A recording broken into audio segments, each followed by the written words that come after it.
Bom dia. Bom dia. Bom dia! Espero que vocês estejam bem. Vamos começar o encontro hoje com uma oração para vocês acalmarem o coração, elevarem a alma a Deus, estarem mais próximos dele para começar essa aula. Vamos começar rezando a oração do Espírito Santo. Alguém aqui nunca viu ou não faz ideia de como seja a oração do Espírito Santo? Não? Todo mundo conhece? Vamos lá. Vamos nos levantar para começar. Vinde, Espírito Santo, enchei os corações dos vossos fiéis e acendei neles o fogo do vosso amor. Enviai os vossos Espíritos e tudo será criado, e renovareis a face da terra. Oremos. Ó Deus, que instruíste os corações dos vossos fiéis com a luz do Espírito Santo, fazei que apreciemos retamente todas as coisas, segundo o mesmo Espírito, e gozemos sempre da vossa consolação. Por Cristo Senhor nosso. Amém. Ave Maria, cheia de graça, o Senhor é convosco. Bendita sois vós entre as mulheres, bendito é o fruto do vosso ventre, Jesus. Santa Maria, Mãe de Deus, rogai por nós, pecadores, agora e na hora de nossa morte. Amém. Pai nosso, que estais nos céus, santificado seja o vosso nome. Venha a nós o vosso reino. Seja feita a vossa vontade, assim na terra como no céu. O pão nosso de cada dia nos dai hoje. Perdoai as nossas ofensas, assim como nós perdoamos a quem nos tem ofendido. E não nos deixeis cair em tentação, mas livrai-nos do mal. Amém. Podem se sentar. Primeiramente, Jesus está muito feliz de ter vocês aqui com ele no domingo, que é o dia do Senhor, que é o dia dele. E em cada encontro do Crisma, ele quer se aproximar de vocês. Ele é o melhor amigo que a gente pode ter, e tudo que ele quer é ter essa amizade com a gente. Alguns aqui podem já ter essa intimidade com ele, outros não. Mas em cada encontro, em cada dia, na verdade, que vocês acordam de manhã, vocês têm essa possibilidade, essa oportunidade de se aproximar dele. E aqui nos encontros da Crisma, essa possibilidade é ainda mais real, ainda mais presente. E o que um amigo é, né? Um amigo é alguém que está lá pra gente, é alguém com quem a gente compartilha, que a gente pensa, que a gente é. E Jesus, ele se doa inteiramente pra gente. Todo dia, na cruz, ele se doa inteiramente pra gente. E tudo que ele pede é que a gente fale de volta com ele. Ele quer ouvir a tua voz, é falar contigo. Então feche teus olhos um pouquinho. Feche teus olhos um pouquinho. Pensa em Jesus. Pensa que ele está aqui contigo. Ele não está parado lá 2000 anos atrás. Se for mais fácil para você imaginar ele como um amigo hoje, pense como ele estaria aqui hoje em dia com a gente. Não sei se ele estaria vestindo calça jeans, camiseta, não sei. Pensa como ele estaria aqui hoje em dia com a gente, para ser mais fácil de você falar com ele. Conta para ele como foi a sua semana, se foi leve, se foi pesada, se foi divertida. Conta para ele como você está se sentindo hoje, como você está se sentindo para esse fim de ano. Se você está aliviado que está acabando as aulas, se você está angustiado que ainda tem muita coisa pela frente. Conta para ele como você tem se sentido. Ele quer escutar a sua voz. Ele estende a mão para você e tudo que ele pede é que você dê a mão para ele, para que ele possa te ajudar, para que ele possa te consolar, para que ele possa dar para você todo o amor que ele tem guardado para você. E como um ótimo amigo, um amigo perfeito que ele é, além de te escutar, ele tem muito a te dizer também. E por isso a gente vai agora ler a passagem da Bíblia do Evangelho de São Mateus, que vocês já abriram aí. Podem abrir aí de volta. Alguém gostaria de ler? Não? Tá. Essa é a passagem das bem-aventuranças. Eu estava ontem pensando em qual passagem escolher. E me veio essa porque, quando eu estava no lugar de vocês, no comecinho da Crisma, essa foi uma das primeiras passagens que eu peguei para ler por vontade própria na Bíblia. E eu acho que ela vem muito assim para te consolar, para dizer que suas angústias, que seus problemas, que tá tudo bem. Que as coisas pelas quais a gente passa são também um caminho para Deus. Então vamos lá. Proclamação do Evangelho segundo São Mateus. Vendo aquelas multidões, Jesus subiu a montanha. Sentou-se e seus discípulos aproximaram-se dele.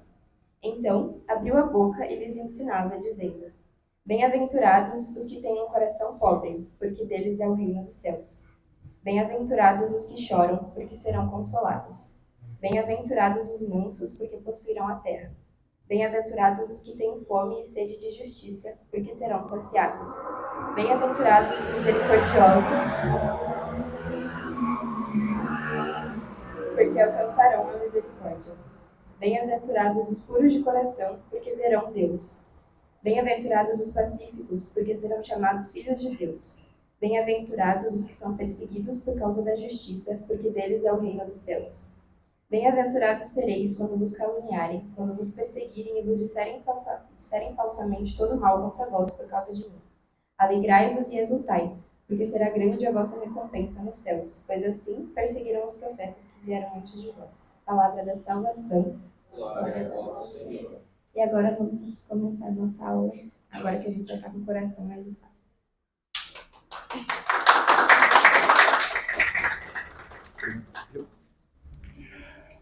Agora sim, bom dia novamente. Tudo bem com vocês? Descansaram bem essa semana? Não? Foi semana de prova? Também não, né? Não? Mas foi difícil a semana? Estudaram muito? Tá. Então tá jóia. Nós vamos falar hoje, então, sobre a transmissão da fé. Vocês lembram o que a gente falou na semana passada? Alguém lembra? Quem pode dar uma palhinha? Quem tem boa memória? Porque eu não tenho uma memória tão boa assim, tá? Revelação e fé. Oi? Revelação e fé. Revelação e fé. Isso foi o nosso tema. Muito bem. Vamos dar uma recapitulada? Então vamos lá. A gente falou que nós fomos criados por Deus, não é verdade? Somos criaturas de Deus. Assim como tudo que foi feito, tudo que a gente pode ver, são criaturas também de Deus. Foi criado por Deus. E, diferentemente, a gente botou um slide bem estranho, né? Vocês lembram qual que era o slide? Uma vaca. O que tinha a ver uma vaca, né?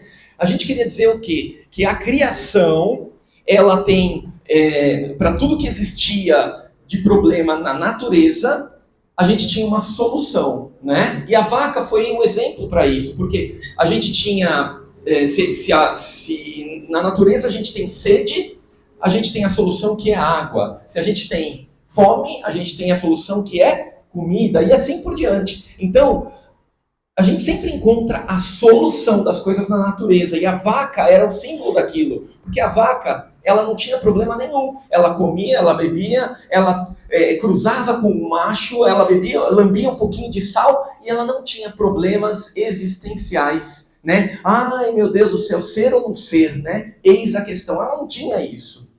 Ela não tem isso. Mas nós somos seres humanos, e Deus fez uma coisa diferente com cada um de nós. Ele colocou uma semente de alguma coisa que faltava, né, no ser humano, no coração do homem. E a gente não sabe o que é aquilo que está faltando. A gente está buscando sempre alguma coisa.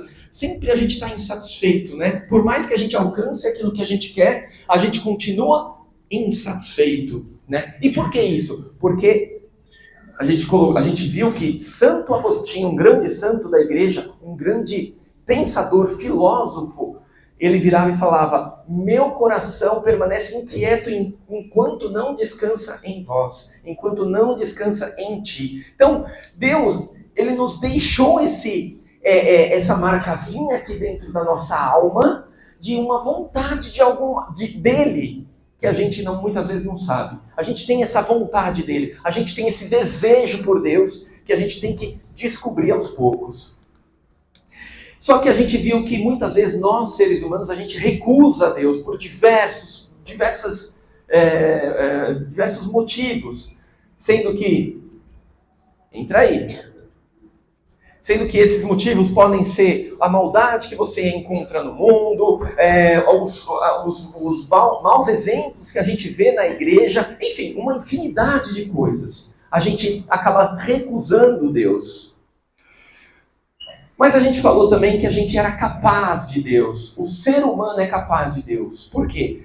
Deus, ele nos deu uma coisa chamada... Deu o quê mesmo? Cérebro, muito bem. Razão, ele deu razão para a gente, coisa que os animais não têm. Ele deu cérebro para a gente, então a gente consegue cavucar um pouco mais, a gente consegue buscar um pouco mais. E como é que a gente busca Deus? Como é que a gente encontra Deus usando nossa inteligência? Vocês lembram? Quero ouvir vocês. Um de cada vez só, porque todo mundo falando ao mesmo tempo eu não ouço. Orando, ótimo, mas isso é pela fé, verdade? Agora e pela razão? Como é que a gente faz para descobrir Deus através da razão? Oi? Pela criação. Muito bem, você olha a natureza, você consegue ver as coisas em ordem, você consegue ver aquele rastro que Deus deixa de ordem, de beleza, de bem, não é verdade? Olha uma paisagem com uma montanha, com cachoeira, é isso que você vê, beleza, ordem. E aí, você pode ver por um outro método também, que é o quê? Olhando para dentro de si mesmo. Quando você olha para dentro de si, e você também encontra Deus. São os rastros que Deus deixa para a gente descobrir Ele. Lembra do safari? Daquela pegada de leão que a gente viu no safari? Exatamente isso. Deus, ele deixa rastros para que a gente possa encontrá-lo. Certo? Mas a gente não consegue encontrar. É que nem aquele leão que, se ele não aparece, a gente não consegue identificar exatamente, a gente consegue sinais, a gente consegue identificar algum rastro, mas a gente nunca viu o leão. Assim mesmo, da mesma forma, nós nunca vimos Deus, a não ser que Ele se apresente para nós. E Deus se apresenta para nós. Deus se faz presente, Ele anuncia, e quando Ele se revela, Ele não vai se revelar no meio do deserto e ele cava um buraco e grita, tô aqui! Ele não vai fazer isso, porque isso daí não seria uma revelação. Para ser uma revelação, ele precisa se revelar a alguém. E esse alguém somos nós, seres humanos. Então, Deus, ele vai se revelar a cada um de nós.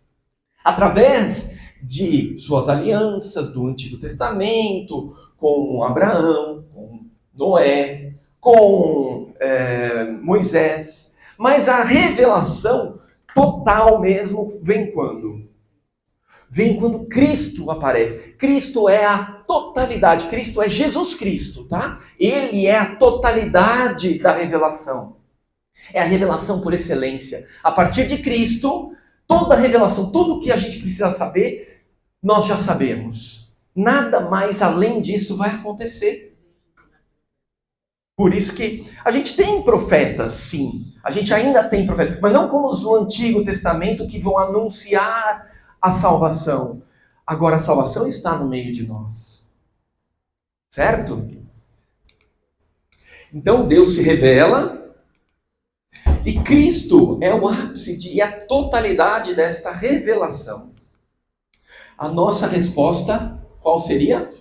Eu creio. É a fé. É a fé que vai dar a resposta para esse Deus que se revela. Se Deus, tudo bom? Entra aí, chega mais. Se Deus se revela através de Jesus Cristo, a nossa resposta é a fé em Jesus Cristo. Lembra como aquela criança que é jogada para cima, e ela tem a esperança, ela não tem dúvida de que o pai vai segurar no ar.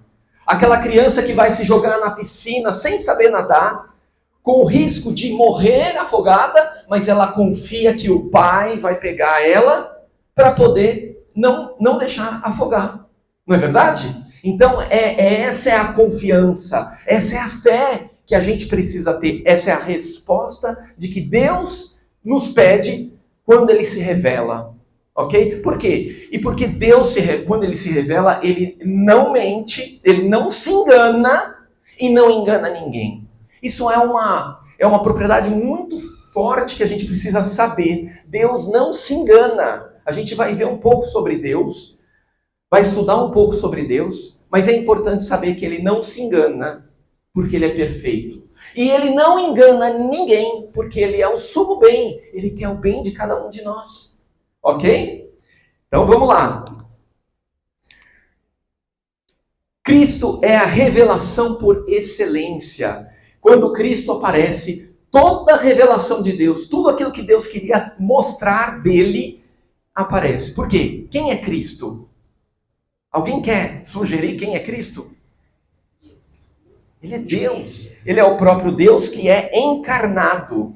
Por isso que ele é a revelação do próprio Deus. É Deus que se revela para cada um de nós. E ele vai, durante a sua vida, ele vai escolher 12 pessoas mais chegadas a ele, que são chamadas de apóstolos. Esses apóstolos, eles vão ter uma missão muito especial. Eles vão caminhar com Jesus, eles vão comer com Jesus, vão dormir com Jesus, vão conversar com Jesus, vão ver os milagres, os prodígios que Jesus está fazendo. Tudo que Jesus fizer, eles estão acompanhando de perto. E estão lembrando, estão guardando em suas memórias. Tudo isso. Jesus, ele não escreveu nada, mas ele chamou esses 12 apóstolos como uma galinha que vai chamando os seus pintinhos e vai colocando junto a si, e dessa união ele vai ensinar com palavras, com mensagens, com exemplos, com ensinamentos, tudo aquilo que eles precisam saber. E a partir destes 12 apóstolos, vai acontecer sim o ensinamento. Ali ele vai começar a transmitir o ensinamento de Deus. Tudo que Jesus for falar, os apóstolos eles vão transmitir. Certo? Então aqui a função dos apóstolos são duas. Primeiro, eles vão conservar a integridade da revelação. Eles vão pegar tudo aquilo que Jesus ensinou e eles vão guardar dentro de si, dentro da mente, dentro do coração e vão falar, peraí, eu lembro que Jesus, ele teve um dia que ele, estava sem nada para comer, ele pegou o peixe, ele pegou um pão, dois peixes e 5 pães, ele deu, como é que era mesmo? Ele deu graças e aí ele saiu distribuindo, mas ele alimentou 5.000 pessoas. Estou lembrando dessa história. Eles que viveram aquilo lá, eles foram guardando essas histórias. Eles foram guardando para si essas histórias. E também eles que foram transmitir essa revelação, eles que foram transmitir todas as histórias que Jesus contava para eles, através de parábolas, através da vivência, dos exemplos. Então, eles transmitiam o que eles recebiam de Deus, de Jesus. Eles transmitiram o que eles receberam de Jesus. Mas também tem coisas que Jesus passou 3 anos em vida pública, ou seja, ensinando os apóstolos. Em 3 anos, alguém que não sabe nada, será que ele consegue virar um doutor da lei? Vocês, vamos supor que vocês não sabem nem ler nem escrever. Será que em 3 anos vocês conseguem passar por toda a educação do ensino do ensino fundamental, ensino médio, universidade, até virarem doutores, pós-graduados? Será que sim? Não, porque 3 anos é muito pouco, não é verdade? Então, ali, eles precisaram também de um outro auxiliador, que foi exatamente o Espírito Santo, que ao longo da jornada, ao longo da vida deles, vai relembrando, vai memoriando de novo aquilo que Jesus ia ensinando, e vai ensinando coisas novas para esses 12 apóstolos. Então é através dos 12 apóstolos, é através dessas 12 pessoas, que todo o conhecimento vai começar a ser transmitido. E por isso, que a gente lê em João 21, capítulo 21, versículo 25, Jesus fez ainda muitas outras coisas. Se fossem escritas por uma por uma, penso que nem todo mundo, nem o mundo inteiro poderia conter os livros que se deveriam escrever. Ou seja, eles aprenderam muita coisa, a ponto de que nem todos os livros desse mundo pudessem conter. Olha quanta coisa que Jesus ensinou. E como é que eles transmitiram? Aqui tem todos os livros do mundo? Não, aqui tem uma parte, certo? Aqui tem uma parte. Então a gente vai entender agora como é que foi essa transmissão toda de Deus para com os 12 apóstolos, tá? O que é isso aqui? Um banquinho, né? Vocês perceberam quantos pés tem? 3 pés. Se tirar um pé daqui, ó, se tirar esse daqui do meio, o que acontece? Cai. E se a gente tivesse 4 pés aqui, o que poderia acontecer? Ficava meio bambo, não ficava? Que nem aqui, ó. Não tá bambo? A curiosidade é que é um banquinho de 3 pernas, né? Um tripé, que nem aquele tripé também que a gente está vendo aqui, ó, filmando, ele não deixa bambo. Ele fica perfeito ali. Ele nem cai, porque ele tem 3 pernas para segurar, mas ele não fica bambo, ele não fica balançando, que nem aqui está balançando. Entenderam? Então essa daqui é a vantagem de você ter um banquinho de 3 pernas. E aqui, a igreja, ela funciona exatamente da mesma forma. Ela tem 3 pernas, 3 fundamentos básicos, 3 pilares básicos para a transmissão da fé. Vamos ver quais são aqui. O primeiro é a tradição. O que significa a tradição? Tradição pode ser falada ou pode ser escrita também. É a parte da revelação que é a transmissão de um para outro através de palavras, através dos ensinamentos orais, através disso que a gente está fazendo agora. Ó. Eu estou só falando com vocês, não é verdade? A Ana pegou a Bíblia e leu a Bíblia. Eu não peguei Bíblia ainda. Eu só estou conversando com vocês. Da mesma forma, os apóstolos, eles conversavam. A outra são as Sagradas Escrituras. Aí sim, todo mundo sabe, né? Todo mundo sabe aqui o que é a Sagrada Escritura agora? É a Bíblia. É aquilo que os apóstolos deixaram escrito para que a gente pudesse ter uma base, para a gente poder ler, para a gente poder rezar, para a gente poder acompanhar a liturgia, por exemplo. E também o magistério. O que seria o magistério? O magistério é o conjunto daqueles bispos em união com o Papa, ou daqueles bispos em união com o Papa, que eles vão interpretar as Escrituras e a tradição. Então, como é que funciona? Você tem a tradição oral, tem a tradição escrita. Essas duas, tradição oral e tradição escrita, juntas, é o que nós chamamos de depósito da fé. Esse depósito da fé é como se fosse um baú em que tem várias coisas lá dentro. E aí você vai tirando. E de tudo que você tira, aquilo lá é o depósito da fé. Certo?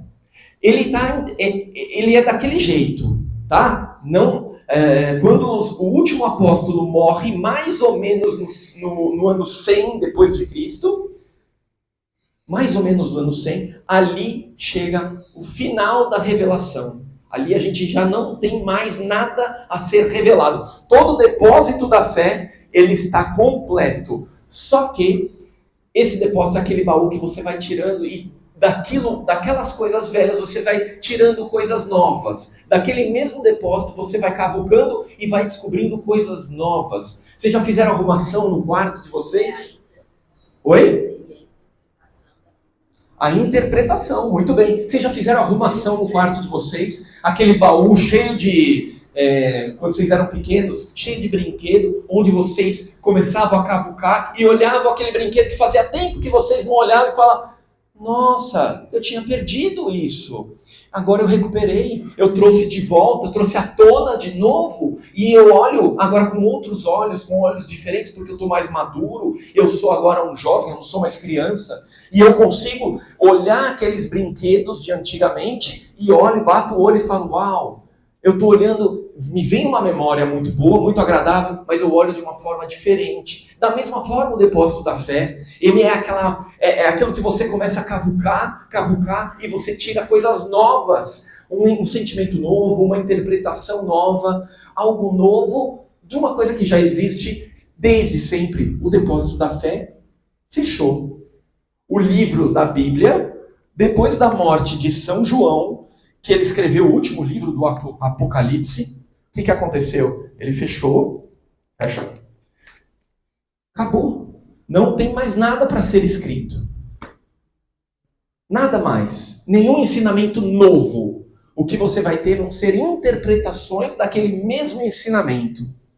Mas coisas novas, vamos supor, Jesus Cristo vai nascer de novo com um bebezinho e... Não vai. Não vai, acabou. Jesus Cristo foi. Ele vai chegar uma segunda vez? Vai. Isso é revelação. Mas como que a gente vai interpretar tudo isso? São outros 500. Tá bom? Por enquanto está indo tudo bem?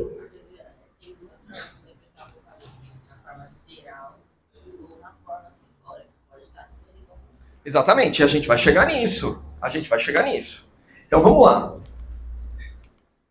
Sempre, a partir de agora, vocês vão ver esse símbolozinho aqui, que vai ser, que é isso aqui, né? É um tripé, que vai ser hoje o símbolo da nossa aula. Sempre que vocês virem o tripé aqui, vocês vão saber do que a gente está falando. Qual que é o tripé mesmo, então? Tradição, magistério e Sagrada Escritura. Então a gente sempre vai falar, quando tiver esse símbolo aqui, vocês vão saber que a gente está falando de um desses três aqui. Tudo bem? Então vamos lá. Agora a gente vai falar sobre a tradição. O que é a tradição? Tradição, ela vem da palavra latina chamada traditio. Gostaram do meu sotaque? Traditio. Parece um italiano falando, né? Mas eu não sei se é assim não em latim, viu? Ela é uma palavra latina que significa entregar, passar adiante. Então a tradição, ela não passa... eu tenho uma tradição da minha família, de todo mundo no domingo comer macarronada. Não é verdade? Então isso é uma coisa, é uma tradição, é uma coisa que passa de pai para filho. Da mesma forma, a tradição aqui é uma entrega, é um passar adiante um ensinamento. A gente está recebendo um novo ensinamento que vem desde dos 12 apóstolos. Quando que eles viveram, vocês sabem? Quando que os apóstolos viveram? Qual ano, mais ou menos, que eles viveram?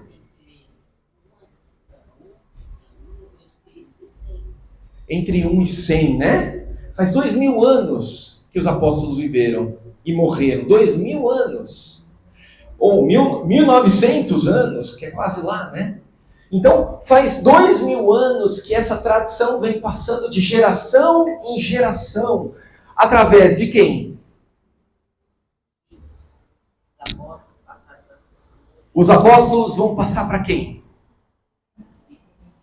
Para os bispos, não é? Vocês sabem quem são os bispos?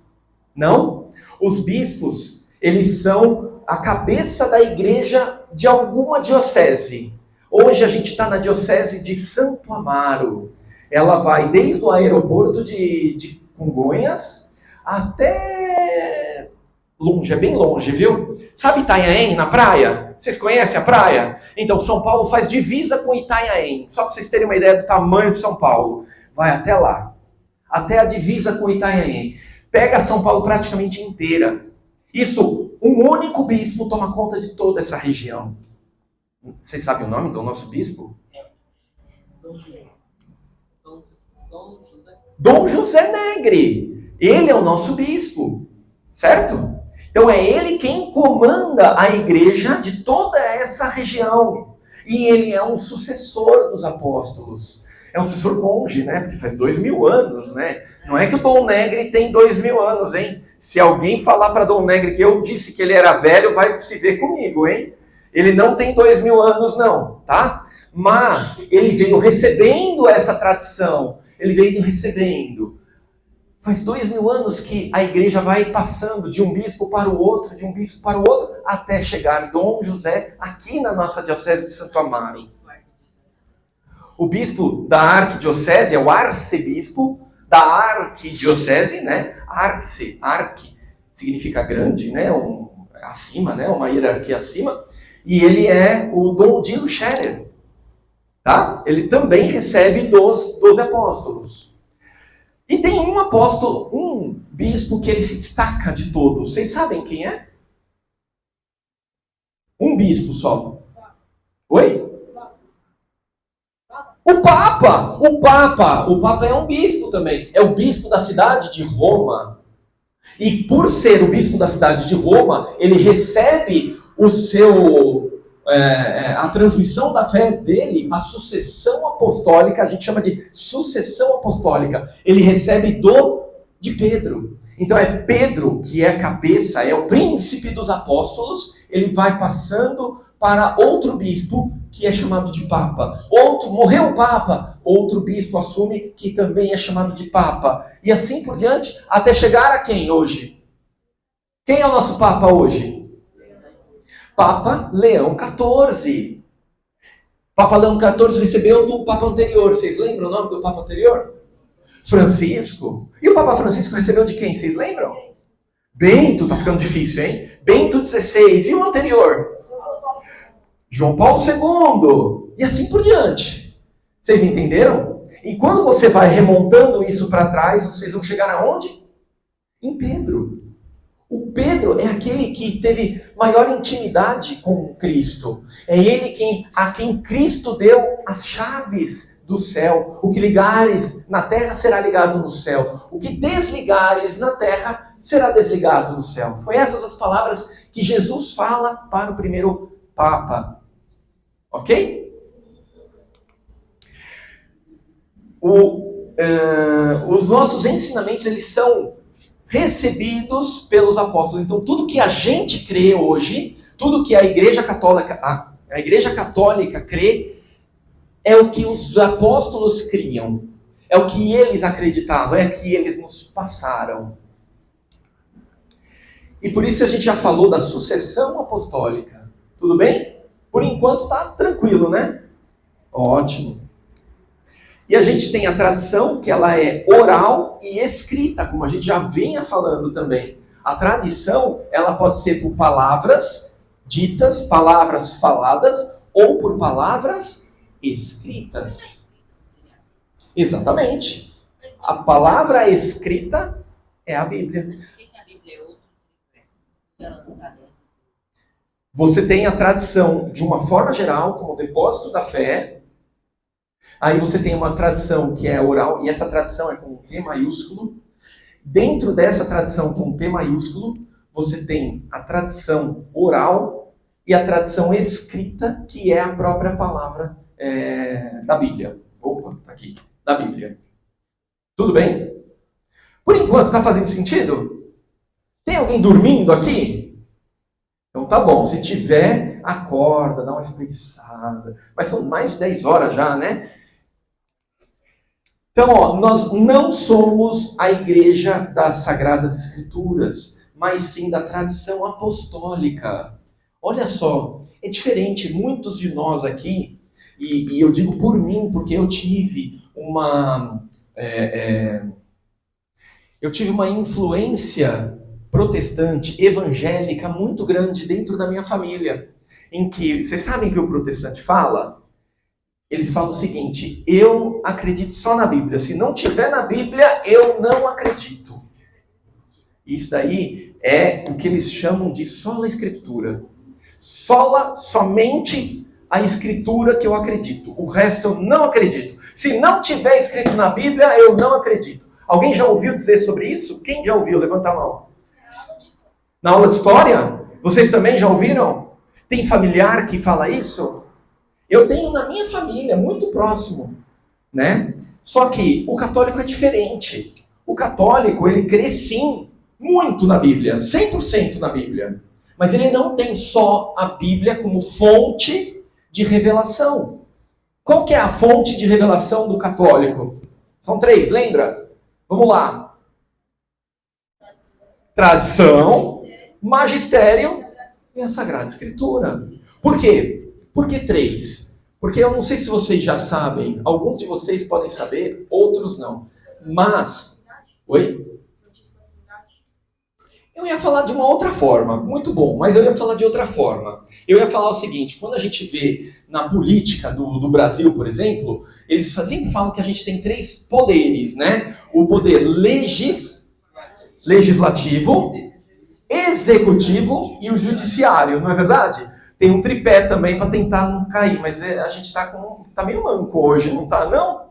Mas enfim, o legislativo, vamos tentar fazer uma comparação, tá? Vamos tentar só fazer uma comparação aqui.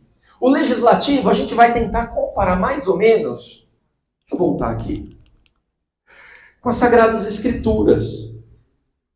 Por quê? O legislativo ele faz as leis, né? E ele vai lá e bota no código de leis, né? As Sagradas Escrituras também, a gente tem tá por escrito tudo. O executivo, ele executa, ou seja, vamos tentar, a grosso modo, aqui não dá para fazer isso aí, tá? Me perdoem se eu estou fazendo uma comparação muito injusta, e estou mesmo. Mas aí o executivo a gente vai comparar mais ou menos com a tradição. Porque o magistério, ele tem qual que é qual que é o objetivo do magistério? É a interpretação da tradição oral e das Sagradas Escrituras. É o magistério quem vai traduzir, vai interpretar essas duas fontes aqui. E quem que deveria ser o intérprete das nossas leis e do nosso executivo? O judiciário deveria, né?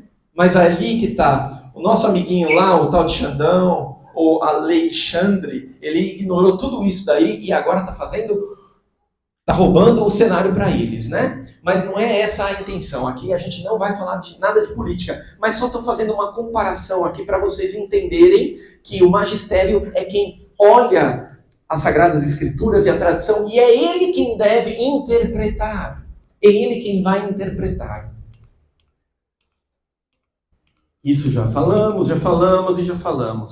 E aí a gente tem o mesmo Santo Agostinho da primeira aula, no século V, 500 anos depois 470 anos depois de Jesus, né? Depois do nascimento de Jesus, ele vai falar o quê? Eu não creria no Evangelho se a isso não me levasse a autoridade da Igreja Católica. O que significa isso numa primeira leitura?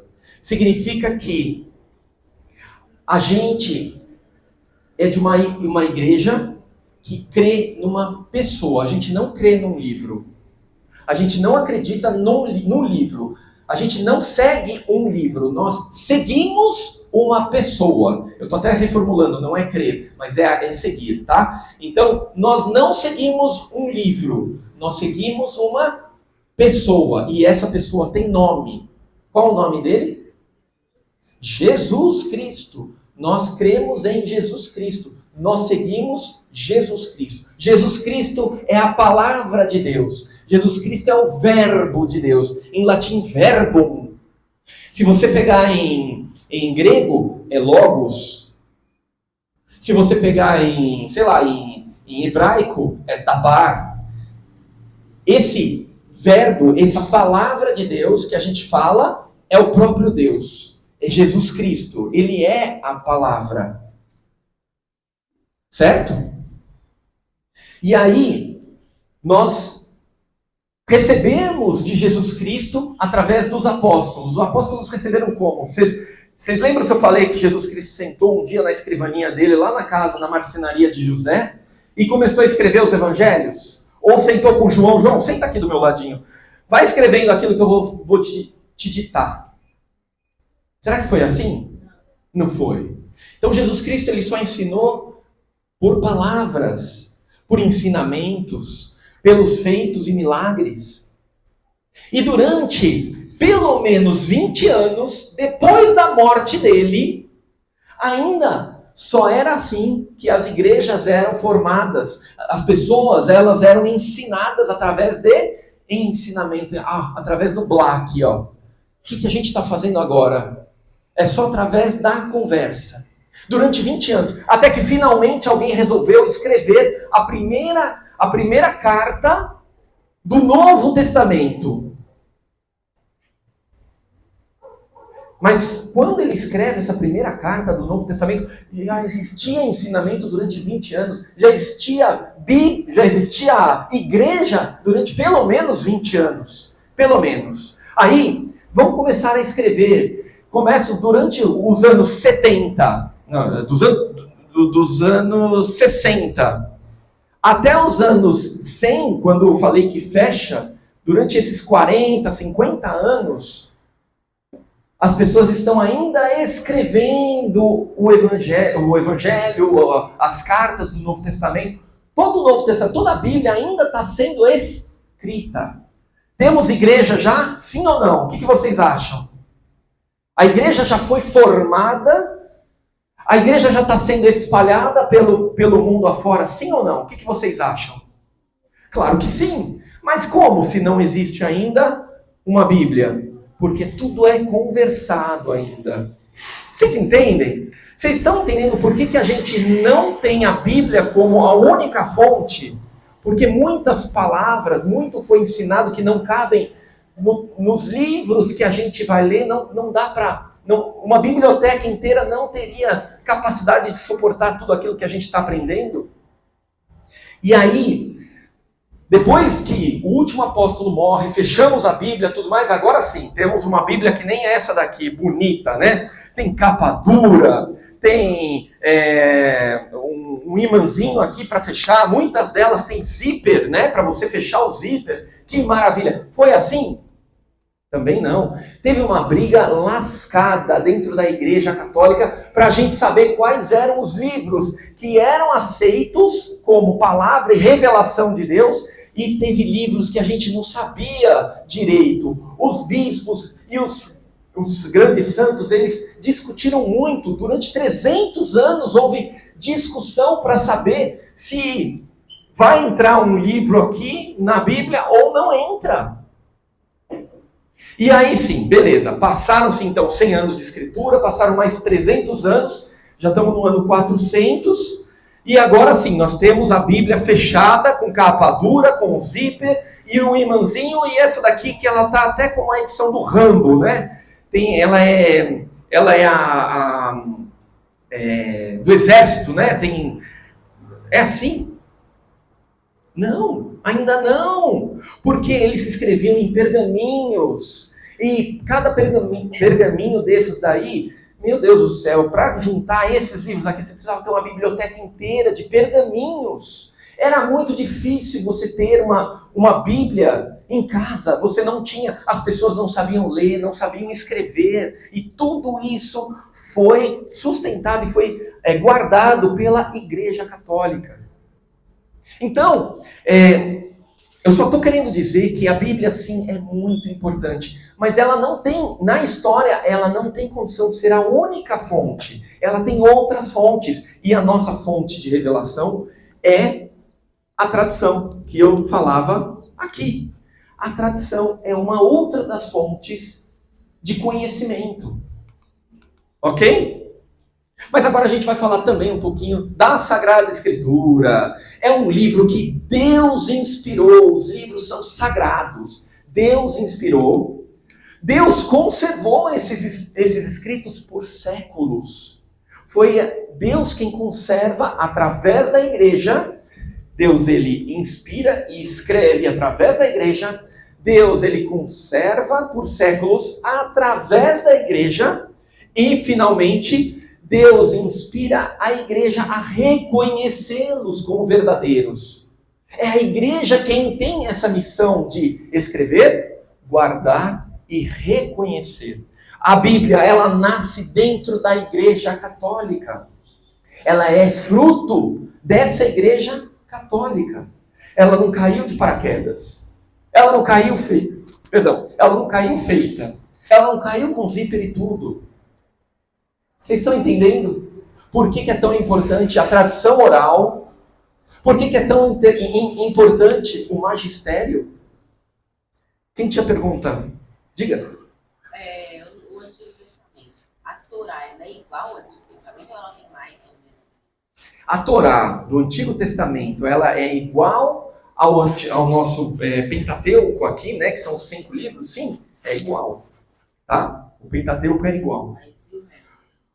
O resto pode ter uma outra diferença, porque eles fecharam o cânon num outro momento. O judeu, eles fecharam o cânon, acho que uns 6 séculos, se eu não me engano, depois de Cristo. Tá? Então eles têm uma diferença. A gente segue os livros que os apóstolos seguiam, que é a Septuaginta.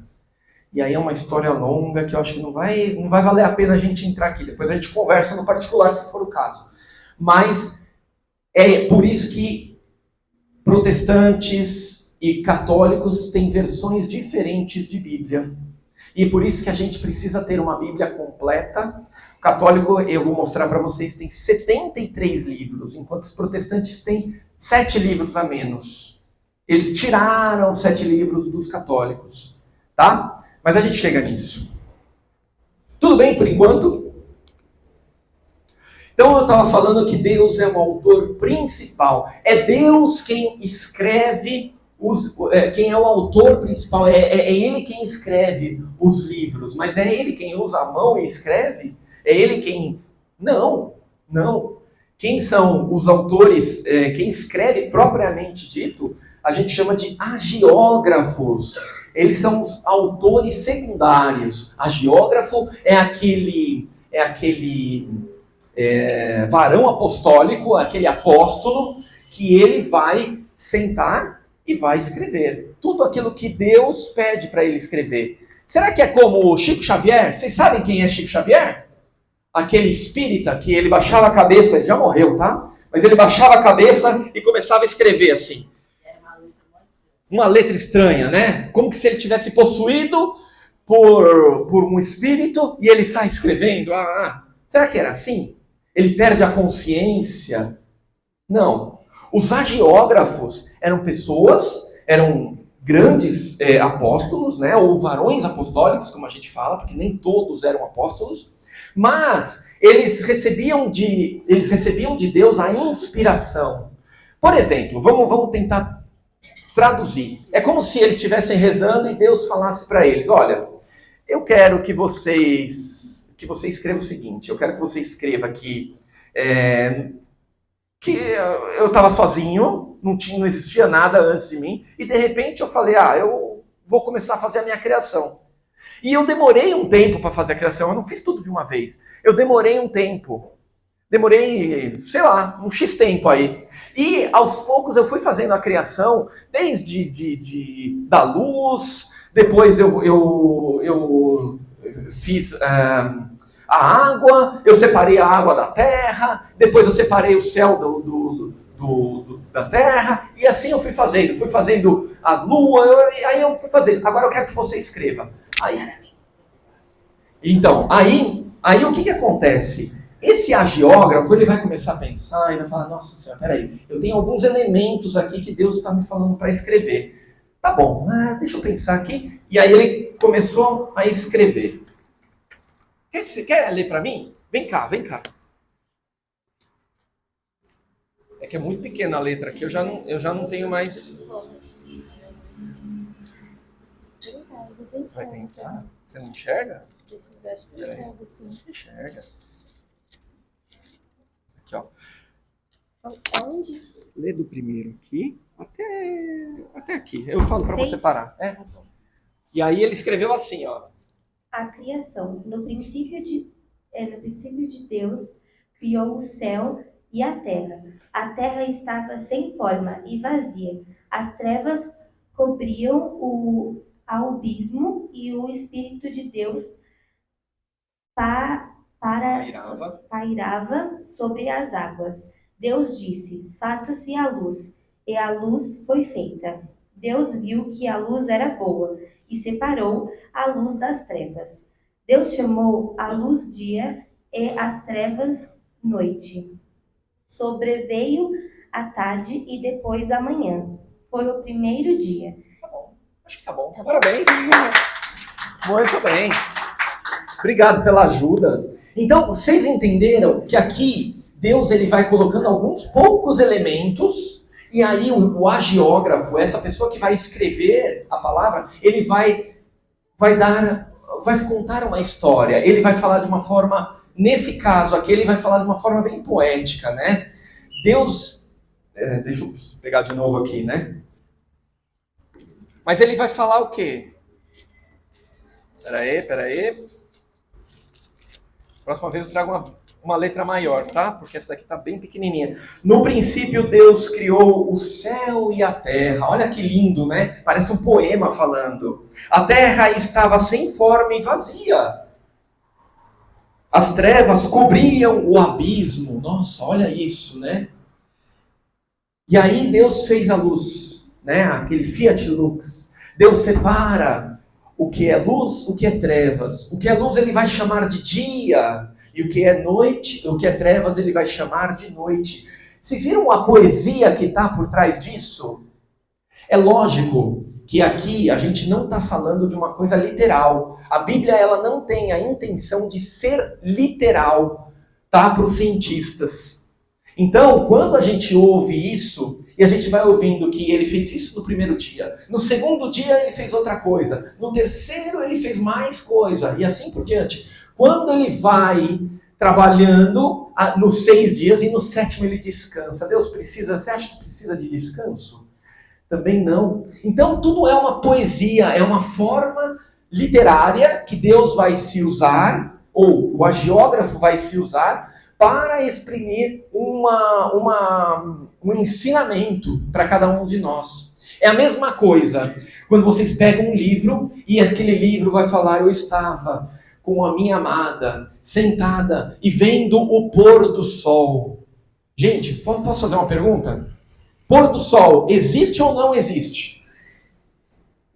Pôr do sol existe ou não existe? Por que ele não existe? O sol não se põe. Cientificamente, o sol não se põe.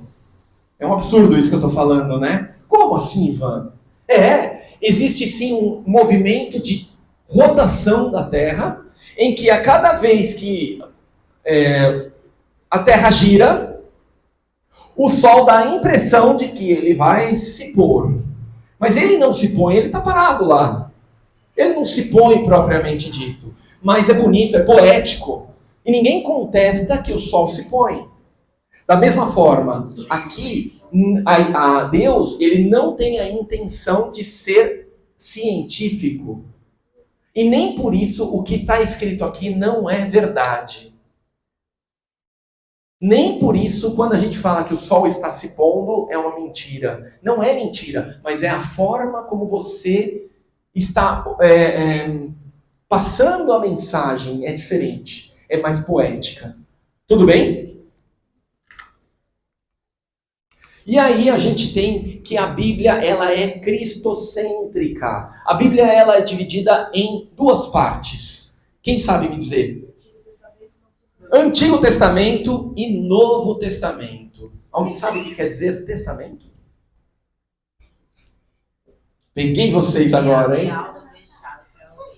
Algo deixado para alguém? Quase lá, tá certo, mas está quase lá. Testamento. O que significa testamento? Testamento, ó, tá vendo aqui, ó? É aliança. É uma aliança, não aliança como anel, mas a aliança que Deus faz conosco. O Antigo Testamento significa que Deus fez uma aliança antiga. Que foi, se tem uma antiga, é porque tem uma nova que vai suprir essa antiga. E a nova aliança é a partir do nascimento de Jesus Cristo. Eu falei que Deus se revela através de Jesus Cristo e dali para frente nada mais muda. Ou seja, essa é o que a gente vai ouvir na missa, é a nova e eterna aliança. E aí é fácil vocês entenderem que a nova aliança ela é cristocêntrica. Significa que Cristo está no centro de toda a palavra de Deus. Cristo está no centro. Tudo que o Novo Testamento for falar, ele vai falar de Cristo. Cristo como o centro da Bíblia. Mas ele também é centro do Antigo Testamento. Antes dele nascer, antes de Jesus Cristo nascer, tudo que os profetas falavam, tudo que Deus comunicava ao seu povo, o povo de Israel, era cristocêntrico também. Era apontando para Cristo. Por isso que a gente canta aquela música, né? A letra é de São Tomás de Aquino. Tão sublime sacramento, né? Vocês lembram dessa música? Ó, a minha voz é de taquara rachada, tá? Vocês vão aguentar. tão sublime sacramento, adoremos neste altar. Agora, pois o Antigo Testamento deu ao Novo seu lugar. Então, o Antigo Testamento deu ao Novo Testamento o seu lugar. Entenderam? Então, o Antigo Testamento agora ele deixa de ser a regra de fé, mas é o Novo Testamento. É Cristo que revela o que estava contido no Antigo Testamento. O Novo Testamento ele está escondido no Antigo Testamento, enquanto o Antigo Testamento está desvelado no Novo Testamento. Tudo bem? Então a Bíblia, ela é cristocêntrica, desde o Novo e do Antigo Testamento. Os livros sagrados ensinam a verdade. Não significa que vai estar escrito de forma científica ou histórica. Então talvez um professor de história possa virar assim e falar o seguinte: eu não acredito na Bíblia, porque na história não fala que Deus criou o mundo em 7 dias, porque eu acredito, porque Deus não fala nada na Bíblia sobre os dinossauros, que eu tenho certeza que eles existiram. Os dinossauros estavam lá. Não são nossos. É poesia. Entende? Então, não levem para o lado científico da coisa, não levem para o lado histórico, porque a Bíblia não quer trazer essa verdade científica, essa verdade histórica. Mas é uma outra coisa, é um ensinamento. Tudo bem? E aí, como é que a gente pode interpretar as Sagradas Escrituras? Porque assim, o magistério ele interpreta. Como que o magistério ele interpreta e como nós podemos ler junto à luz do magistério o que está escrito na Bíblia? Existem duas formas. Primeiro é o sentido literal, ou seja, essa passagem de Gênesis a gente sabe que ela não é literal, a gente sabe, tem certeza. Mas quando Jesus ele chega aqui e ele pisa essa terra aqui, ele pisa o chão que nós estamos pisando, ele foi uma pessoa de verdade que viveu carne e osso. Ele pisou aqui. Então o que a gente sabe?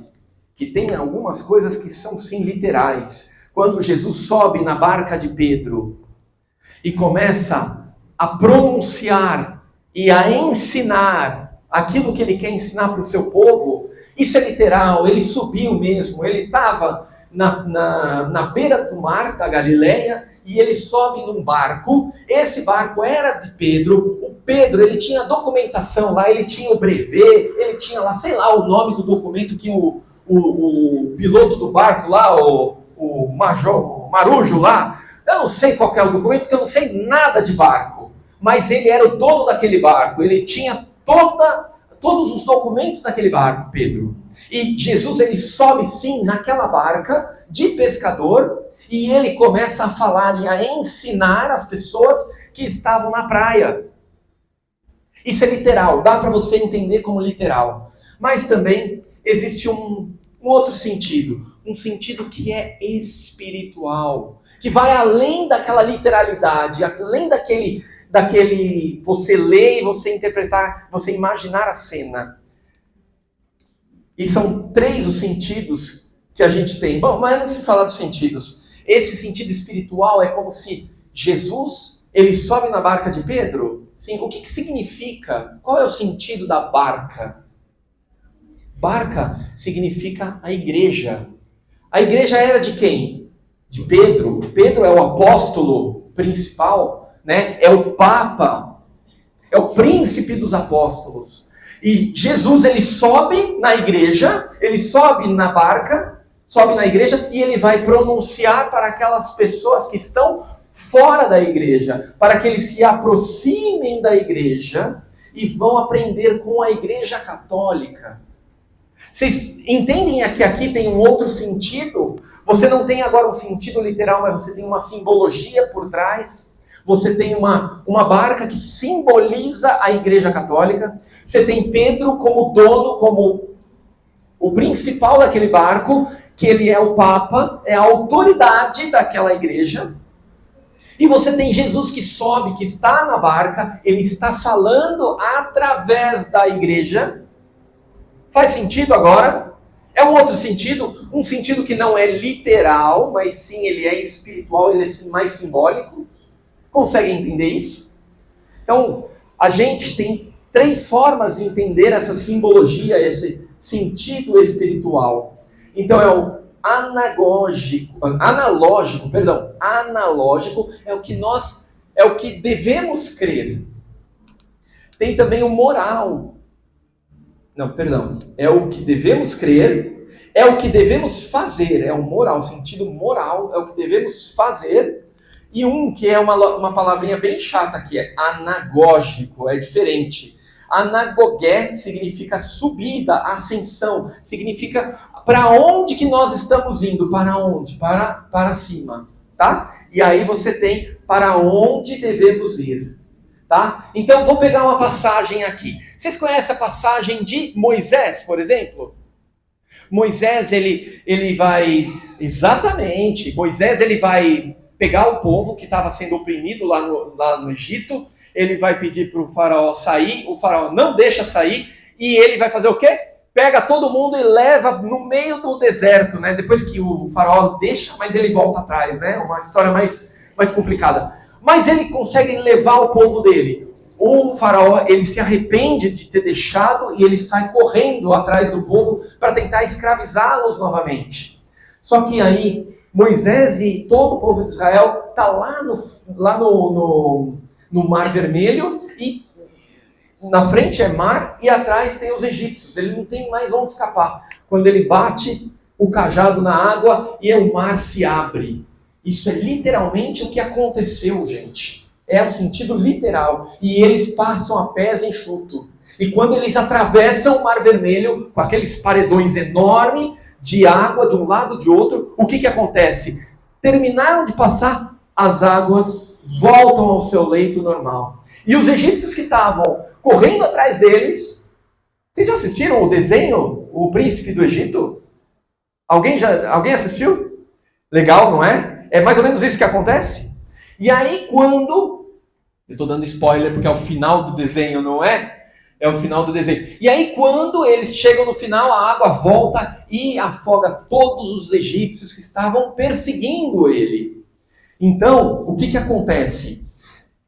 Você tem essa versão que é a versão literal. Mas a versão espiritual disso, o que devemos crer? Nós devemos crer que a água que se abre é a água do batismo.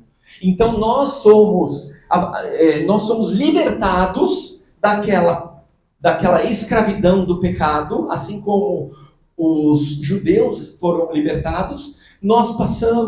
Os judeus passaram pelas águas do Mar Vermelho, enquanto nós estamos passando pelas águas do batismo. Olha que diferente agora. A interpretação está diferente, né? E aí os judeus, eles vão ficar 40 anos no deserto vagueando. Esses 40 anos é a nossa vida. Nós passamos também, não 40 anos, mas 40 significa uma totalidade de um tempo. Então a gente passa a totalidade do nosso tempo aqui na terra, buscando Canaã, procurando a terra prometida que Deus tem para nos oferecer. Quando chega no final da nossa vida, nós entramos na terra santa de Canaã. E isso daí ele tem uma grande simbologia, porque é para onde devemos ir. Olha o sentido anagógico. Então, vocês veem que numa pequena passagem, quanto ensinamento a gente pode ter. Tudo bem, por enquanto? Está muito monótono? Vocês querem dar uma espreguiçada? Vamos levantar um pouco? Não? Então tá bom, vamos continuar. A Sagrada Escritura, ela vai ser alimento para a nossa alma. Eita, escrevi 2 vezes aqui, vocês perceberam? Palavra de Deus e palavra de Deus. Mas uma está em maiúsculo e outra está em minúsculo. Por que isso? Lembra que eu falei no começo da aula? Quem era o verbo de Deus? Quem era a palavra de Deus?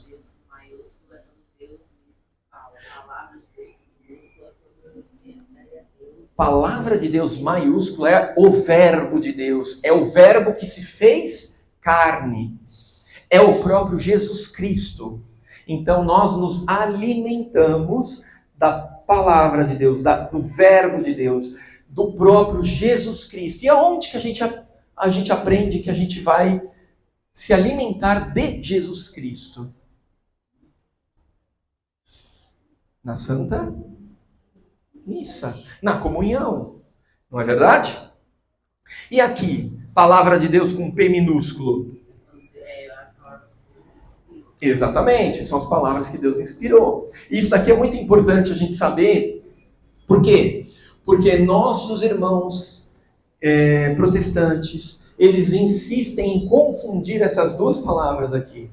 Às vezes na Bíblia está falando de palavra de Deus e eles entendem como palavra com P minúsculo. Às vezes está falando com P maiúsculo e eles invertem. Então, existe uma confusão. A gente precisa saber que Jesus é o verbo de Deus. É o verbo que se fez carne. Ele é a palavra de Deus. É o próprio Cristo. Isso é um pouco confuso, não é verdade? Uma pessoa é uma palavra? Sim. Jesus Cristo é a palavra de Deus.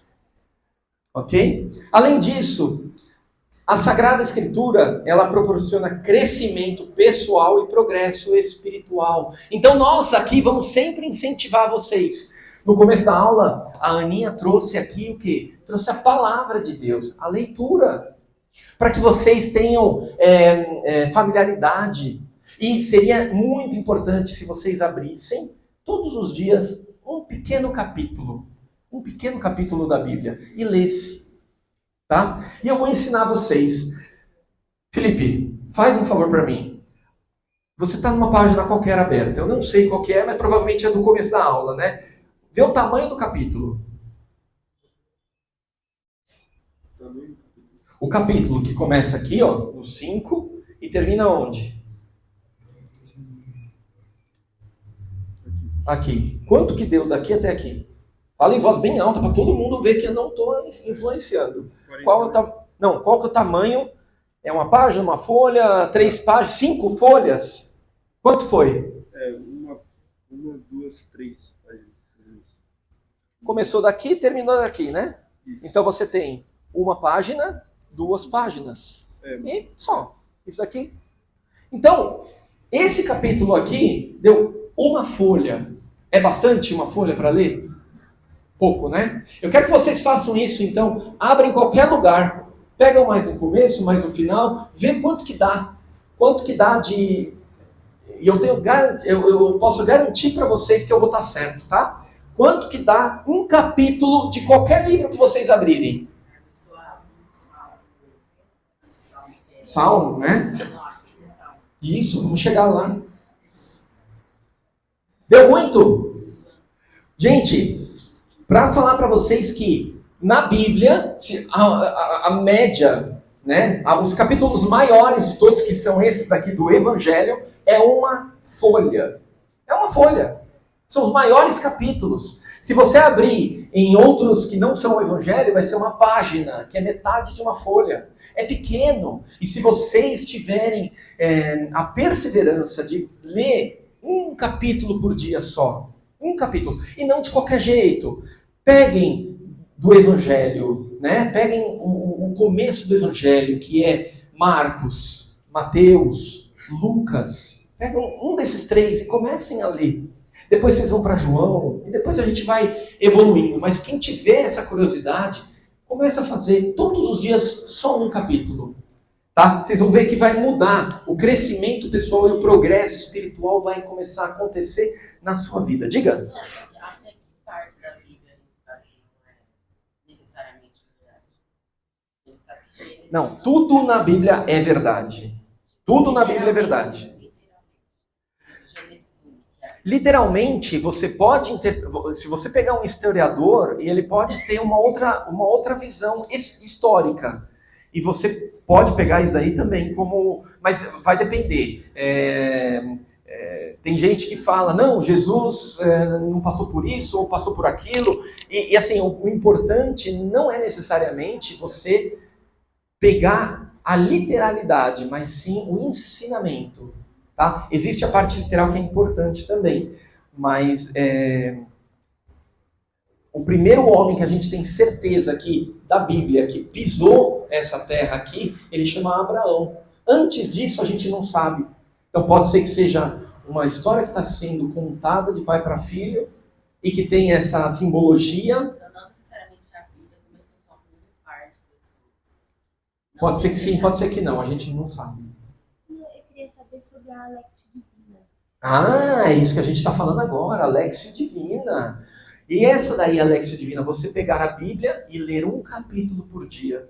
Mas em um momento de oração, você separa um lugarzinho na tua casa, um horário, e você vai sentar e vai rezar em um momento de oração. E nessa oração, você lê uma passagem e reflete.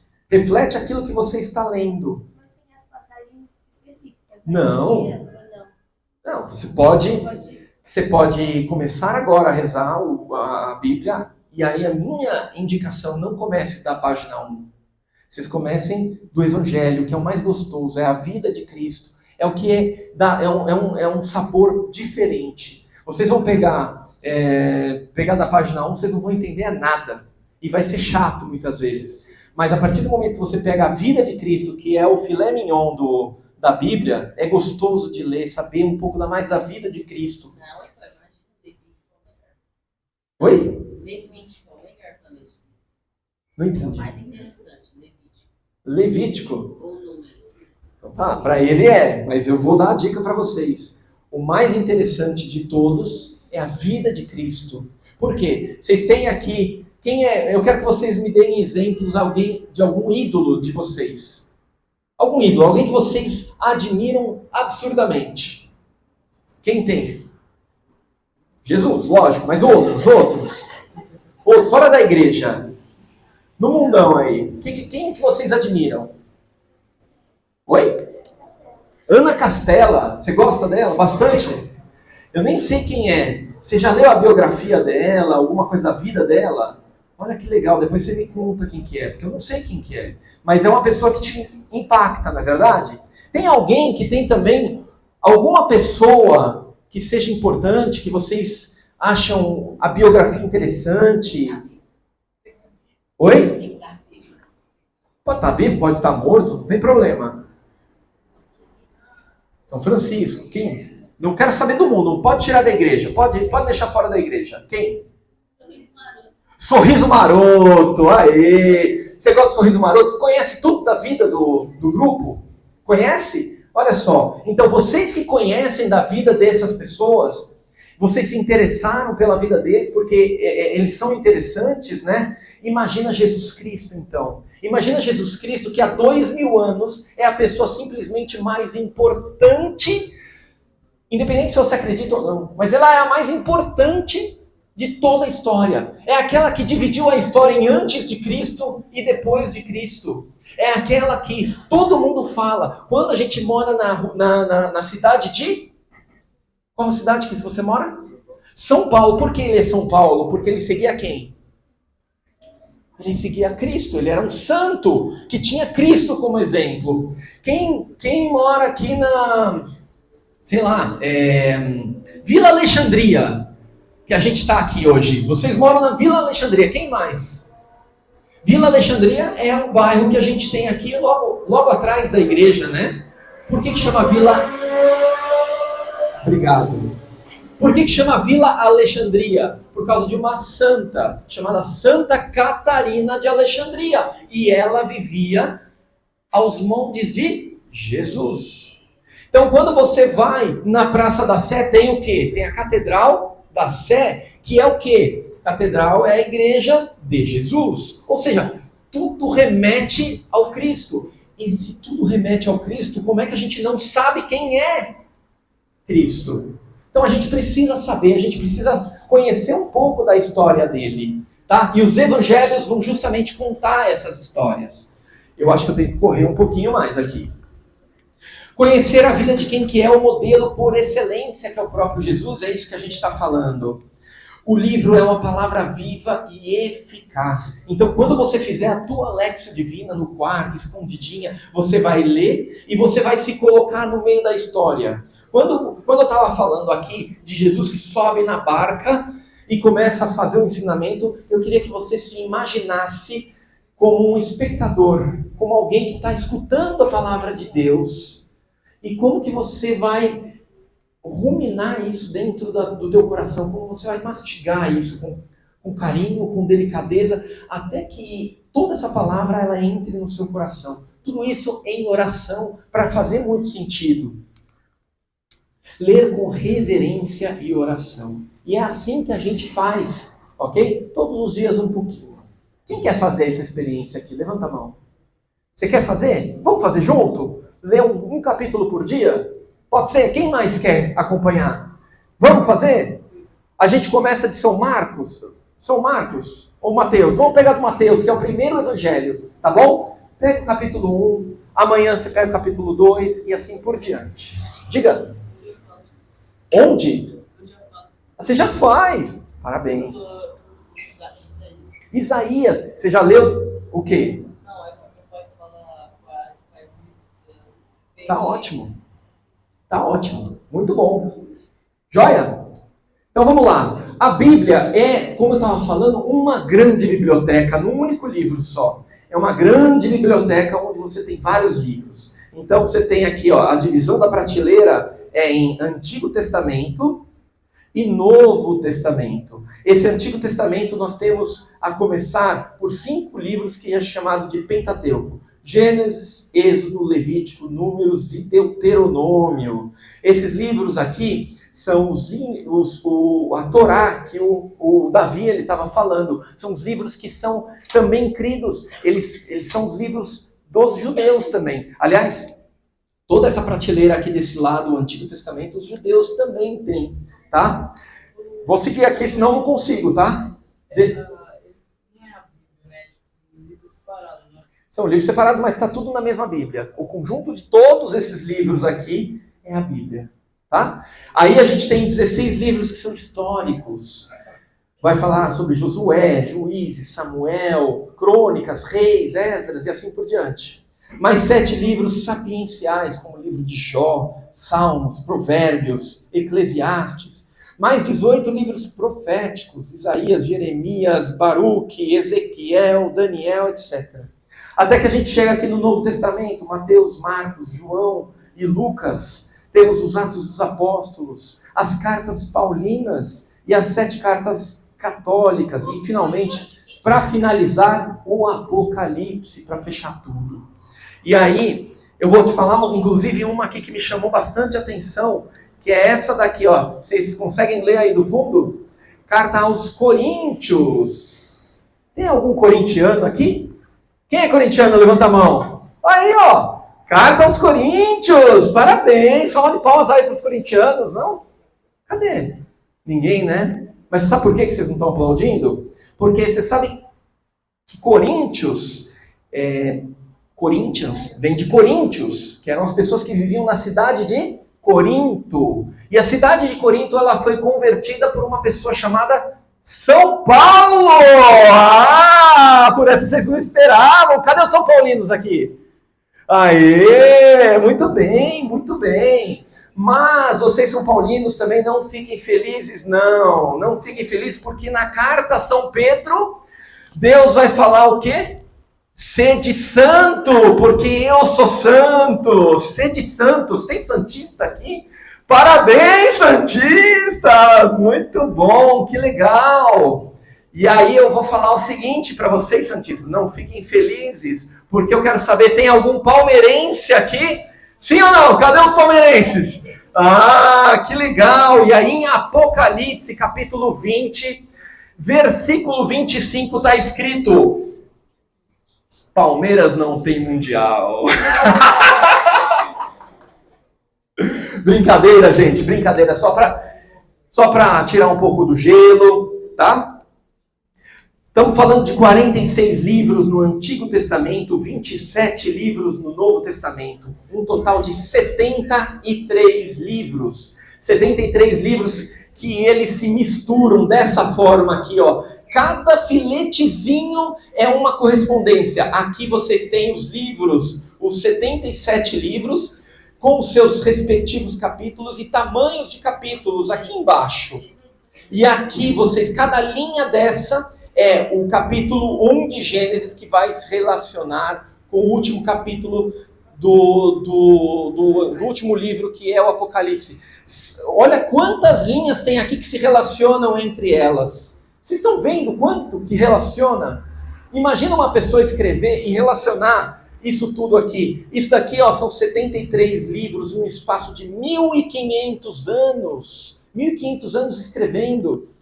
E mais, ó, são 60 mil referências cruzadas. Quem é a pessoa ou a IA, a inteligência artificial, que vai conseguir fazer uma coisa dessas? Vai conseguir relacionar cada capítulo com cada versículo dessa forma, assim, tantas e tantas vezes, 60 mil vezes.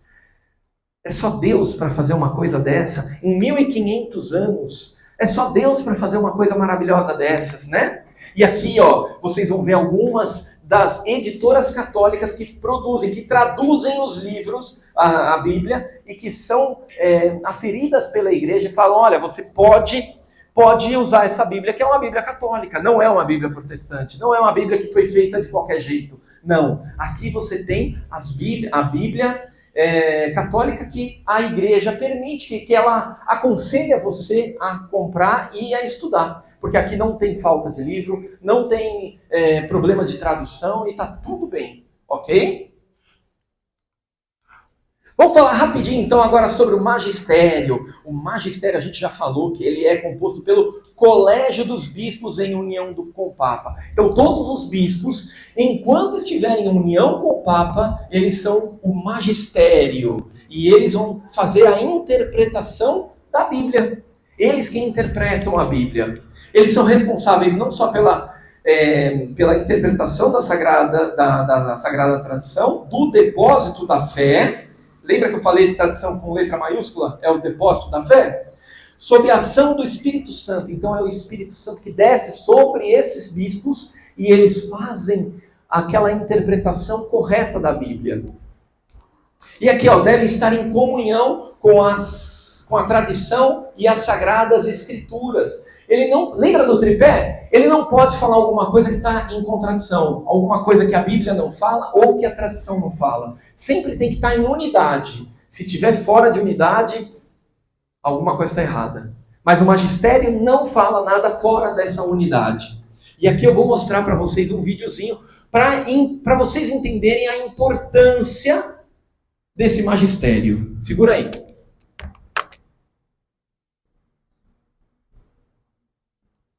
Vocês estão acordados? Mesmo?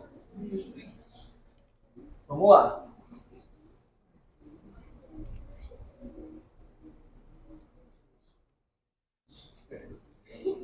Ixi, vocês já pegaram, né? Vocês já pegaram.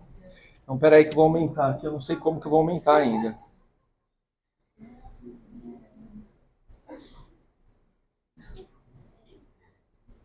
Hoje.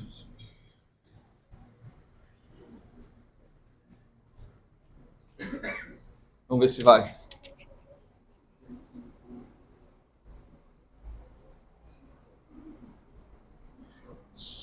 Eu testei, né? Agostinho, de 50 anos. E foi na Bíblia que o pastor viu que poderia ter outras mulheres. A mulher tem 4 filhos, é casada e prefere não aparecer. Disse que sonhou que teria filhos com o pastor. Uma revelação. Deus me levou a fazer isso. Não teve para onde correr. O marido também conversou com o pastor. Aceitou. Eu pensei comigo, se fosse a vontade de Deus, seria feito, porque seria uma das coisas mais difíceis da minha vida. O quê? Porque tomar essa decisão. Pegar uma mulher que tem marido. O pastor também é casado. Vamos explicar a Bíblia. Oséias, capítulo 3. Este profeta, um homem como nós, que diz assim, ó, Deus mandou tomar uma mulher e adulterar. O senhor está falando adulterar ou é a palavra adúltera? Receba essa mulher que foi adúltera. Não. Não é assim? Não, aqui está dizendo aqui que vai outra vez, ama uma mulher amada de seu amigo e adultera. Posso dar uma À vontade. qualquer? 3. Aqui. Vai outra vez, ama uma mulher amada de seu amigo. Sim. E adúltera. Não é adúltera, tem um acento aqui, pastor. A Bíblia não estaria se referindo a uma mulher adúltera. Deixa eu ver. E não para que o senhor adulterasse. Ah, tá. Ah, tá. Ah, tá. Ah, tá. Ah, tá. Ah, tá. Mas você ainda defende. Entendi.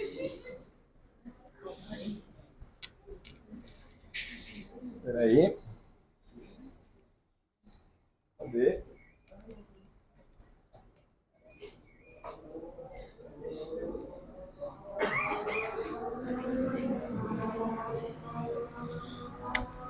Pessoal, vocês entenderam o que aconteceu aqui? Vocês entenderam do problema da interpretação? Não é grave o que aconteceu? É lógico que eu estou pegando um extremo, tá? É bem extremo. Mas existem outras interpretações que milhares de outras pessoas podem fazer e que não estão em consonância, não estão corretas. Por isso que o magistério ele é tão importante. Ele é importante para que a gente possa saber qual que é o correto ensinamento. A gente não pode pegar um versículo e tomar como verdade aquilo sem considerar o todo da Sagrada Escritura, nem mesmo o todo da Sagrada Tradição. Então, isso é muito importante, gente. Tá? Por isso que a gente é uma igreja una. É uma igreja una porque a gente obedece a um único ensinamento, uma única doutrina. Enquanto se você sai fora dessa igreja, o que pode acontecer? Você vai ter quantas igrejas protestantes com diferentes interpretações você tem? São 30.000 diferentes traduções, interpretações. 30.000 é muita coisa. Quantas igrejas protestantes? Exato, é muita, né? Deixa eu ver onde que... Estamos finalizando. Deixa eu ver se vai agora. Foi. Então o magistério, ele vai investigar piedosamente, ele santamente guarda aquela interpretação e fielmente ela expõe para o povo.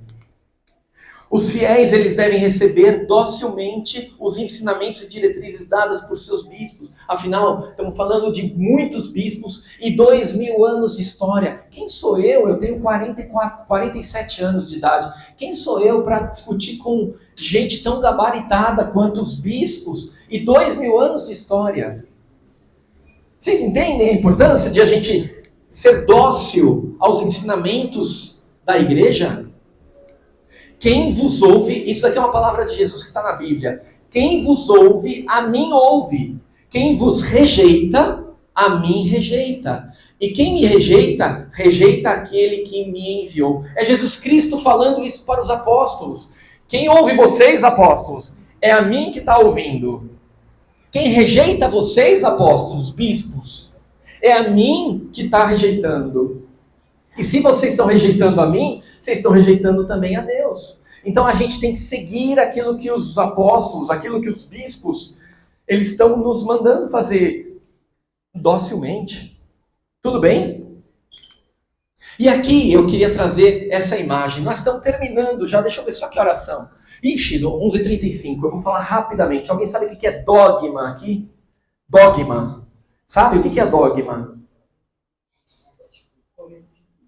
É o começo de tudo? Não, na verdade, vamos lá, vou tentar melhorar um pouquinho só. Dogma é uma verdade incontestável, tá? É uma verdade incontestável. Por que a igreja, eu quero trazer aqui esse desenho do Rei Leão. Vocês lembram? Alguém assistiu o Rei Leão aqui? É legal o filme, não é? O desenho maravilhoso, é um clássico. E tem uma hora no Rei Leão que o Mufasa, o pai, ele tá com o Simba pequenininho, ele sobe lá numa montanha e ele fala: olha, Simba. Tá parecido a voz ou não? Não. Olha, Simba. Veja tudo que o chão toca. Parecido o Oscar? Tá. Eu não quero saber depois quem que é seus caras aí, que eu estou imitando direitinho ele. Tudo que o chão toca, tudo que o sol toca, a luz toca, é o nosso reino, não é verdade? Não é assim que ele fala? Aí o Simba olhando, nossa, pai! Tudo que o sol toca é o nosso reino? É, tudo. E aquela parte ali que está escura, o que é aquilo? Ali não. Ali você não deve ir, porque ali passou o nosso reino. Nosso reino não é mais, a partir daquele momento, nosso reino não é seguro você estar lá, porque é o cemitério dos elefantes, não é? Então o que acontece? A igreja, ela vai fazer a mesma coisa, ela vai olhar e vai delimitar qual que é o terreno dela, através de dogmas, das certezas de fé que a gente tem. Onde, para a gente viver num lugar seguro, a gente tem que se cercar, a gente está cercado para a gente poder viver tranquilamente. Além dessas delimitações, já não é mais seguro. E a igreja ela vai colocar como um perigo para a gente. Então, dogma é, portanto, uma grande caridade que nos faz a igreja. Eles são como essas estacas que delimitam o itinerário da nossa vida de fé e que nos dão segurança para seguir sem medo. Por isso, não é possível se dizer católico e não acreditar em alguma determinação de fé da igreja. Seria um enorme engano. Então é a igreja, é a caridade da igreja que nos delimita para que a gente possa andar sem perigo, tá? E o nosso credo apostólico, ele é repleto de dogmas. Quando a gente chega na missa e vai falar, eu creio em Deus, daqui a pouco a missa, hein? Creio em Deus Pai Todo-Poderoso, Criador do céu e da terra, e em Jesus Cristo, seu único Filho, nosso Senhor, que foi concebido pelo poder do Espírito Santo, nasceu da Virgem Maria, Cada frase dessa daqui é um dogma, e nós vamos estudar todos esses dogmas. E às vezes, o que acontece? Passa-se o tempo e o pessoal lê e fala, creio em Deus Pai, em Deus Filho e Deus Espírito Santo. Então, peraí, Pai, Filho e Espírito Santo. Eu creio em 3 deuses. Aí a igreja fala, ops, peraí, alguma coisa está errada aqui. Não é, nunca foi nos ensinado que era 3 deuses. Vamos lá, vamos juntar todo mundo, todos os bispos, vamos definir esse negócio aqui. Vamos melhor descrever. E aí eles vão descrever num outro credo. Esse daqui é o credo apostólico. São os apóstolos que ensinaram a cada um deles. Só que 300 anos depois, o pessoal começou a entrar numa briga, numa divergência, falando que eram 3 deuses. Não, é 1, é 3, é 1, é 3, é 1. Eles se reuniram e aí eles fizeram um novo credo. Esse é um credo chamado Niceno-Constantinopolitano. Difícil palavra, né? Porque ele fez em 2 cidades, Niceia e Constantinopla. E aí ele fala o seguinte, ele vai detalhar aquilo que está no primeiro credo. Não vai falar nada de diferente, mas ele vai detalhar um pouco mais. E ele vai falar, eu creio em um só Deus, que é Pai Todo-Poderoso, Filho, e aí ele fala Filho unigênito, e o Espírito Santo, que eu nem sei onde que está. Cadê? Aqui, creio no Espírito Santo.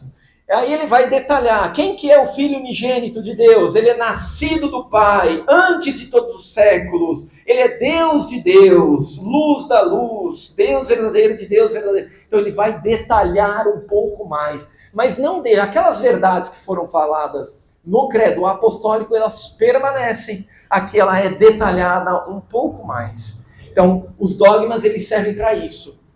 O nosso último dogma aconteceu em 1954, se eu não me engano. Alguma coisa assim. Oi? 1900. Eu tenho um de 1800, de Nossa Senhora, e outro de 1900 também. 1954, que foi a Assunção de Nossa Senhora. Então, a igreja... Ele não era instituído como dogma. A igreja cria, mas ela não instituiu como dogma, porque não precisava até então. Então, em 1950 e pouco, 54, se não me engano, aí eles instituíram como dogma. Tá? Então, é isso. O dogma são os limites para a gente saber até onde a igreja vai. O Papa Leão XIV, ele falou alguma coisa, ele lançou algum documento agora. Falando o quê? Vocês ficaram sabendo? que é para a gente não usar mais a palavra corredentora para Nossa Senhora. É usar a palavra só, porque a palavra não expressa aquilo que deve ser. Mas a gente sabe que ela tem uma participação. Ela tem uma participação na cruz. Ela tem uma... Assim como cada um de nós podemos participar da cruz de Cristo. Só um é o nosso Redentor, Jesus Cristo. Mas a participação é de cada um de nós, principalmente de Nossa Senhora. Nossa Senhora ela tem uma participação enorme.